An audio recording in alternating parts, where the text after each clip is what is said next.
जोबा वसमत तालुक्यातील या गावामध्ये काल झालेल्या अतिवृष्टीमुळे या गावाला दोन भागाला विभागणाऱ्या या आसना नदीवरचा हा पूल, आसना नदीवरच्या उपनदीवरचा हा पूल रात्री अतिवृष्टीमुळे या ठिकाणी कोसळलेला आहे. वाईट याचं वाटतंय की सरपंच साहेब आमच्यासोबत आहेत, गावकरी आमच्यासोबत आहेत आणि यांनी गेल्या वर्षी एक घटना झालेली होती की या भागातील एक महिला अत्यावस्थ अवस्थेत असताना गावकऱ्यांनी बाजवत या पुलावरून इकडं आणून दवाखान्यात नेलेलं होतं आणि 2 जीवाला जीवदान दिलेलं होतं. आणि त्याच वेळेस सजग नागरिक असणाऱ्या आमच्या काकांनी या गावातल्या 380 लोकांचं निवेदन घेऊन त्या काळातले मुख्यमंत्री एकनाथरावजी शिंदेसाहेब यांना दिलेलं निवेदन त्यांनी म्हणजे तहसीलदारापासून ते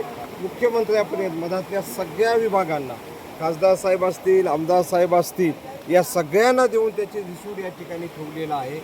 परंतु कुठल्याही प्रशासनातल्या घटकानं या गावाकडं, या पुलाकडं, या नदीकडं, या लोकांकडं, सामान्याकडं लक्ष दिलेलं नाही आणि म्हणून रात्री ही दुर्घटना फार मोठी टळलेली आहे.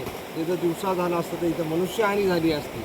आणि म्हणून शासनाला आमची विनंती आहे, आता तरी झोपेतून जागं व्हा, शेतकऱ्याचा अंत पाहू नका.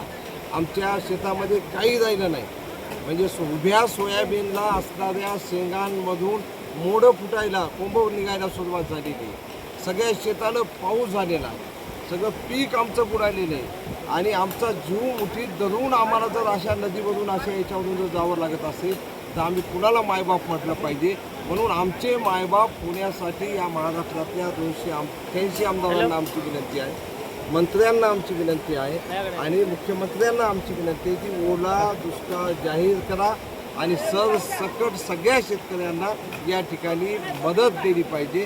तरच म्हणजे मला वाटते की हा आक्रोश या आक्रोशाचा उद्रेक होण्याची वाट बघू नका, हीच एक विनंती आहे.